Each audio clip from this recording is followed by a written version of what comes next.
अस्सलाम वालेकुम नाज़रीन, मैं हूं इम्तियाज़ हुसैन और आप मेरा चैनल देख रहे हैं इम्तियाज़ हुसैन डायरी। नाज़रीन, हम डिस्ट्रिक्ट सियालकोट के अंदर मौजूद हैं और हम आज इसके तीसरे हल्के को डिस्कस करेंगे जो कि है NH72। अगर हम इसके पुराने हल्के नंबर की बात करें तो ये था NH74। तो अब जो नई हल्का बंदियाँ हुई हैं उसके मुताबिक इसका नंबर जो है वो चेंज हो गया है। अगर हम इस हल्के की बात करें तो 2018 के इलेक्शन के अंदर यहाँ से जो जीतने वाले उम्मीदवार थे वो थे पाकिस्तान मुस्लिम लीग नवाज़ के अली ज़ैद ख़ान। वो यहाँ से कामयाब हुए थे और उन्होंने यहाँ से 97,000 जो है वो वोट लिए थे। अगर मैं अली ज़ैद ख़ान की बात करूँ तो ये जो पाकिस्तान मुस्लिम लीग नवाज़ के जो रहनुमा थे ज़ाहिद हामिद, उनके ये साहबजादे हैं। वो पाकिस्तान मुस्लिम लीग नवाज़ के जो थे वो मिनिस्टर थे। अगर हम 2013 के इलेक्शन की हम बात करें, वहाँ से ये कामयाब हुए थे और फिर मिनिस्टर बनाए गए। और फिर एक जो वाक़या हुआ फैज़ाबाद धरने का हुआ, फिर उसके बाद काफ़ी सारे मामलात हुए, उसके बाद इनको वज़ारत से हटा दिया गया। और उसके बाद 2018 के इलेक्शन के अंदर जो है वो इन्होंने फिर हिस्सा नहीं लिया। इनके बेटे जो हैं वो अली ज़ैद ख़ान, उन्होंने उनकी जगह के ऊपर इलेक्शन में हिस्सा लिया और वो यहाँ से कामयाब हुए। लेकिन उनका जो मुकाबला रहा वो बहुत ज़्यादा टफ रहा। पाकिस्तान तहरीक इंसाफ का जो उम्मीदवार थे साबिक़ सूबाई वज़ीर गुलाम अब्बास साहब, उन्होंने इनको बहुत ज़्यादा टफ टाइम दिया और 93,000 वोट जो है उन्होंने इस हल्के से लिए। तो अगर हम गुलाम अब्बास साहब की बात करें तो ये पहले पाकिस्तान पीपल्स पार्टी के अंदर शामिल थे, लेकिन काफ़ी अरसे से जो हैं ये पाकिस्तान तहरीक इंसाफ के अंदर शामिल हैं और ये साबिक़ सूबाई वज़ीर भी हैं। फिर मैंने अपने पहले वीलॉग के अंदर बताया था जो सियालकोट के हल्के NH70 के ऊपर था, तो उसके अंदर मैंने बताया था कि पाकिस्तान की जो 2018 के इलेक्शन हुए थे पाकिस्तान में, उसमें जो सबसे ज़्यादा एक हैरानकुन बात थी वो थी तहरीक लब्बैक के वोटर्स की तादाद, जो कि 34,000 जो है उन्होंने वोट वहाँ से लिए। और इस हल्के के अंदर ख़ास तौर पे जो है वोट 34,000 लिए। उसकी वजह बैकग्राउंड अभी मैंने थोड़ा सा आपको बता दिया है। जो कि इश्यूज़ थोड़े से चले थे। तो जो वोटर्स थे यहाँ पे उन्होंने इनको बहुत अच्छा रिस्पॉन्स दिया और ये 34,000 जो है वो वोट लेने में यहाँ पे कामयाब हुए। उसके अलावा यहाँ पे इस हल्के की अगर हम बात करें तो एक चौथे उम्मीदवार भी थे जो कि आज़ाद हैसियत के अंदर इलेक्शन के अंदर मौजूद थे और उन्होंने 18,000 जो है वो वोट यहाँ से लिए।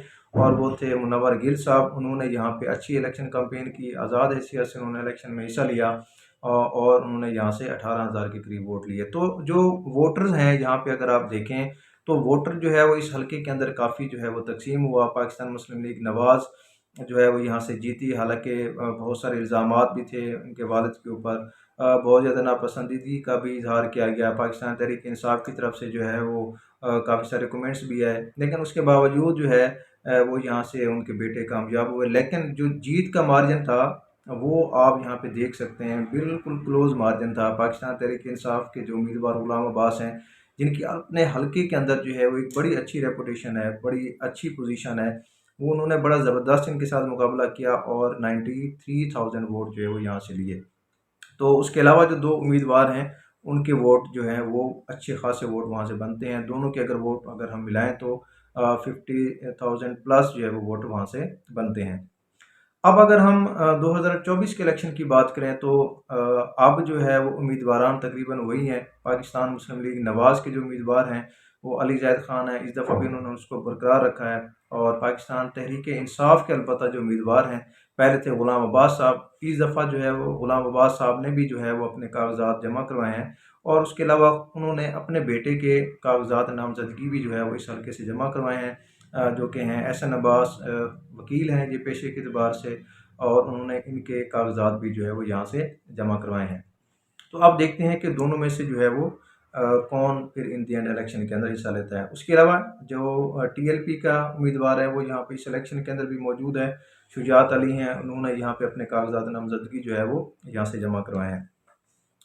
अगर हम इस दफ़ा इलेक्शन की बात करें 2024 के अंदर, तो अगर तो यहाँ पे गुलाम अब्बास साहब जो हैं वो हिस्सा लेते हैं तो यहाँ से उनकी पोजीशन जो है वो बहुत अच्छी है। वो इस सेंस में है क्योंकि उन्होंने अपने जो इमरान खान साहब का दौरे हुकूमत था उसके अंदर यहाँ पे हल्के के अंदर काफ़ी सारे काम करवाए। जो रोड है पसरूर से सियालकोट तक का, तो उसका क्रेडिट भी जो है वो उनको जाता है। उसके अलावा जो हल्के के अंदर जो है उन्होंने काफ़ी सारे काम करवाए और हल्के के अंदर जो है वो अपने कामों की वजह से वो बहुत ज़्यादा उनकी इस टाइम जो है वो वैल्यू है। और अगर तो वो खुद इलेक्शन के अंदर जाते हैं तो फिर अली ज़ायद ख़ान के लिए बड़ा मुश्किल होगा यहाँ से इलेक्शन के अंदर जो है वो जाना और वहाँ से जीतना। लेकिन अगर वो अपने बेटे को लेके आते हैं, ज़ाहिर बात है वो उनके जो है वो बेटे क्योंकि नए हैं, नए सियासत के अंदर हैं और मोस्टली जो है वो फिर अगर हम बात करें टीएलपी के वोट वो इसके उम्मीदवार की, तो इस दफ़ा वो यहाँ पे मौजूद हैं और मोस्टली इस दफ़ा जो वोट ज़्यादा कट रहे हैं, टीएलपी जो वोट डंक मार रही है वो पीटीआई के वोटर्स के ऊपर मार रही है। लेकिन एनी हाउ मुकाबला एक अच्छा हमें देखने को मिलेगा अगर गुलाम अब्बास साहब का मुकाबला जो है वो अली ज़ैद खान साहब के साथ होता है। उसके अलावा अगर हम बात करें एक चौथे जो जिन्होंने 2018 के इलेक्शन के अंदर उम्मीदवार थे, आज़ाद उम्मीदवार थे मुनव्वर गिल, वो जिस साइड के ऊपर भी जाएंगे ज़ाहिर बात है उनको फ़ायदा होगा। अगर वो आज़ाद हैसियत में जाती हैं तो अपनी ये जो रेशो है, क्योंकि अगर वो हल्के के अंदर मौजूद रहे हैं तो उन्होंने काफ़ी कंपेन भी की है, तो वो इनके वोटर जो हैं वो बढ़ भी सकते हैं यहाँ से। लेकिन अगर वो किसी के साथ इल्हाक कर लेते हैं पाकिस्तान मुस्लिम लीग नवाज़ के साथ या पीटीआई के साथ, तो ज़ाहिर बात है वो धड़ा जो है वो बहुत ज़्यादा एक बेहतरीन पोजीशन के अंदर आ जाएगा, जीतने की पोजीशन के अंदर आ जाएगा। उसके अलावा यहाँ पे एक और उम्मीदवार भी हैं जो कि तनवीरुल इस्लाम हैं, वो आज़ाद हैसियत के अंदर उन्होंने इलेक्शन में हिस्सा लिया था सूबाई असम्बली के हल्के के ऊपर। 2018 के इलेक्शन में उन्होंने जो है 20,000 के करीब वोट लिए थे। तो उनका भी एक अपने इलाके के अंदर अपना असर रसूख है, अपना अच्छा खासा जो है वोट बैंक मौजूद है, तो वो फैक्टर भी जो है बहुत इंपॉर्टेंट है। वो किसी भी पलड़े में जाते हैं, किसी भी जो है वो अलायंस में जाती हैं, वो किसी पीपी के हल्के में किसी जो है वो जमात के साथ अटैच हो जाते हैं, अगर उनको कंसिडर कर लेती हैं, तो उनका भी एक बड़ा ज़बरदस्त वोट बैंक मौजूद है। तो वो हमेशा ये वोट बैंक या जो मुनव्वर गिल साहब का वोट बैंक है, ये दोनों मिलते हैं तो किसी भी पार्टी को जो है वो फ़ायदा दे सकते हैं। अगर ये फिर दोबारा इलेक्शन में जाते हैं तो वो मुकाबला जो है वो फिर बड़ा दिलचस्प हो सकता है। लेकिन अगर ये किसी के साथ चले जाते हैं, वहाँ पे वोट जो है वो अलायंस के साथ लड़ते हैं, तो ज़ाहिर बात है उस पार्टी को जहाँ पे ये जाएंगे बहुत ज़्यादा फ़ायदा होगा। तो खैर जितने भी उम्मीदवार थे जो 2018 के इलेक्शन में मौजूद थे, इस दफ़ा गुलाम अब्बास साहब जो है वो अभी एक्टिवली कंपेन कर रहे हैं। उनका बेटा जो है वो भी एक्टिवली पार्टिसिपेट कर रहा है, कंपेन कर रहा है।